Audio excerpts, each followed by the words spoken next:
చేసినటువంటి కాంగ్రెస్ పార్టీ అలాగే ఇండియా కూటమి సభ్యులందరికీ నమస్కారం.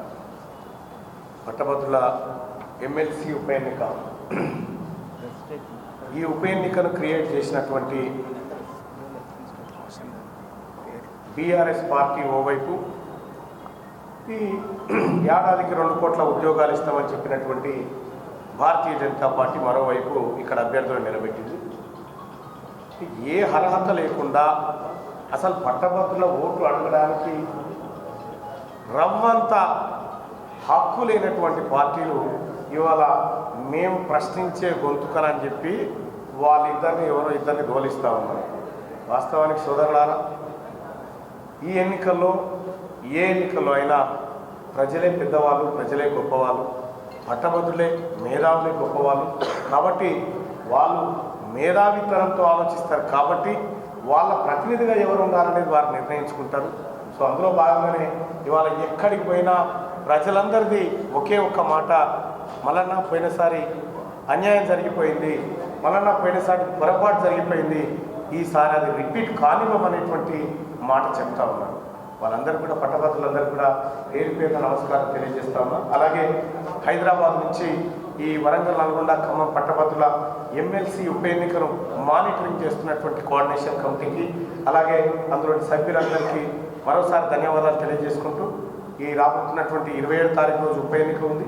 ఈ ఉప ఎన్నికలో పెద్ద ఎత్తున ఓటర్లు పాల్గొనాలని మీ అందరికీ రిక్వెస్ట్ చేస్తాము. అలాగే కాంగ్రెస్ పార్టీ శ్రేణులు కూడా నిరంతరం కష్టపడుతూ వాళ్ళు ఖమ్మం జిల్లాలో కూడా పూర్తి స్థాయిలో గ్రౌండ్ లెవెల్లోకి దిగిపోయి ఓటర్లను చైతన్యపరిచే కార్యక్రమం చేస్తున్నటువంటి ఖమ్మం జిల్లా కాంగ్రెస్ పార్టీ అధ్యక్షులకు అలాగే వారి నాయకత్వానికి అందరికీ కూడా ధన్యవాదాలు తెలియజేసుకుంటూ సెలవు. మిత్రులారా, మీకు తెలిసిన ఖమ్మం నుంచి 2 టర్మ్స్ గ్రాడ్యుయేట్ ఎమ్మెల్సీగా మీరు గతంలో ఆశీర్వదిస్తే ఇక్కడి నుంచి రిప్రజెంట్ చేసినటువంటి వ్యక్తిని.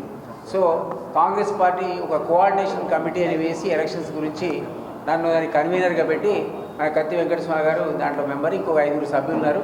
మేమందరం కూడా ఈ గత వారం నుంచి కూడా వారి తీర్మార్ మల్లన్న గారు, మీకు తెలిసి ఇప్పుడు మన అభ్యర్థి కాంగ్రెస్ తరఫున ఆయన, వారి మద్దతుగా మేము ఇండిపెండెంట్గానే ప్రతి దగ్గరికి తిరుగుతూ ఉన్నాం. ఆ సందర్భంగా ఈరోజు ప్రెస్లో మీ ద్వారా కూడా ఖమ్మం ఓటర్లందరికీ కూడా గ్రాడ్యుయేట్స్ అందరికీ అప్పీల్ చేద్దామనే ఉద్దేశంతో వచ్చాను నేను. మీ అందరికీ కూడా నా రిక్వెస్ట్ ఏంటంటే, తీర్మార్ మల్లన్న చేతిలో అధికారం లేనప్పుడే క్యూనియస్ ద్వారా కొన్ని వేలాది మంది సమస్యలు పరిష్కరించాడు. మనందరికీ తెలుసు, చేతిలో అధికారం ఉంటే ఆ పవర్ వేరు, అది లేకుండానే ఆయన ఆఫీస్కు వేలాది మంది వెళ్ళేవాడు. అంత సోషల్ వర్కర్ ఆయన. అటువంటి కమిట్మెంట్ చాలా తక్కువ మంది దగ్గర ఉంటుంది. సో అట్లాంటి తీర్మానం వలన మనకు ఒక ఎమ్మెల్సీగా పదవి తీసుకుని కనుక శాసన మండలిలో ఉంటే ఆ విధమైనటువంటి కార్యక్రమం ఏ విధంగా ఉంటుందో మనం ఊహించవచ్చు. కాబట్టి తీర్మానం వలన గెలిచిపోతాడు, నాకు తెలుస్తుంది, మీ అందరి యొక్క సహకారంతో. అయితే భారీ మేరతో గెలవాలి, ఫస్ట్ కౌంట్లోనే గెలవాలి. ఈ గ్రాడ్యుయేట్ ఎలక్షన్స్లో ఉన్న ప్రాబ్లం ఏంటంటే, ఓటేసేటప్పుడు first preference, second, third, fourth అని రాసుకుంటూ పోతారు. ఈ కింది నుంచి అన్ని ఎలిమినేషన్ మళ్ళీ లెక్క పెట్టుకుంటూ రావాలి. మనకు సంబంధించినంత వరకు మనందరికీ కూడా మీరు రిక్వెస్ట్ చేస్తుంది ఏంటంటే, తీర్మానం మళ్ళీ దాకా సెకండ్ రౌండ్ కౌంటింగ్కి రాదు కదా, అదే అంత టైం వేస్ట్ కార్యక్రమం. వేసే ప్రతి ఒక్కళ్ళు కూడా ఆయన పేరు ఎదురుగా నెంబర్ 1 అని రాసి వదిలిపెట్టాలి. ఇక్కడ గుర్తులు ఉండవు, నెంబర్ 1, 2, 3 రాయాలి. కాబట్టి మళ్ళీ ఎదురుగా వేసేది 2 వేసినా, ఇంకోళ్ళకి 3 వేసినా, 4th వేసినా అది వేస్ట్ అని చెప్పాలి. ఫస్ట్ రౌండ్లో ఫస్ట్ కౌంట్లో మల్లన్న గారు గెలవాల్సిన అవసరం మనకుంది. ఎందుకంటే చాలా తొందర, నేను సెకండ్ టైం కాంటెస్ట్ చేసినప్పుడు 1 అవర్లో అసలు కౌంటింగ్ అయిపోయింది. మొదటిసారి అయితే దాదాపుగా 2 రోజులు పట్టింది, 48 రోజులు పట్టింది. ఆ చివరి రోజు ఎలిమినేషన్, రెండోది, మూడోది లెక్క పెట్టేది. మల్లన్నకున్న పాపులారిటీతో నాకు తెలుసు ఆయన ఖచ్చితంగా మొదటి రౌండ్లోనే, మొదటి లెక్కింపులోనే అవతల పడతాడు. కాబట్టి మనందరం కూడా చెప్పాల్సిన అవసరం ఏంటంటే, నెంబర్ 1 అని ఆయన పేరు ఎదురుగా రాసి ఇంకోటికి ఎవ్వరు రాయాల్సిన అవసరమే లేదు. ఇది మీరు దయచేసి ఓటర్లకు మోటివేట్ చేయండి. అది కాకుండా కూడా నేను ఖమ్మంలో ఉన్నటువంటి దాదాపు 3 జిల్లాలో 4,60,000 ఓట్లు ఉన్నాయి. 4,63,000 ఓటర్లు ఈరోజు గ్రాడ్యుయేట్స్గా ఎన్రోల్ చేసుకున్నారు. ఇక్కడ ప్రాబ్లం ఏంటంటే, ఎక్కడో మండలానికి 1-2 పోలింగ్ స్టేషన్స్ ఉంటాయి, సిటీలో 3-4 కంటే ఎక్కువ ఉండవు.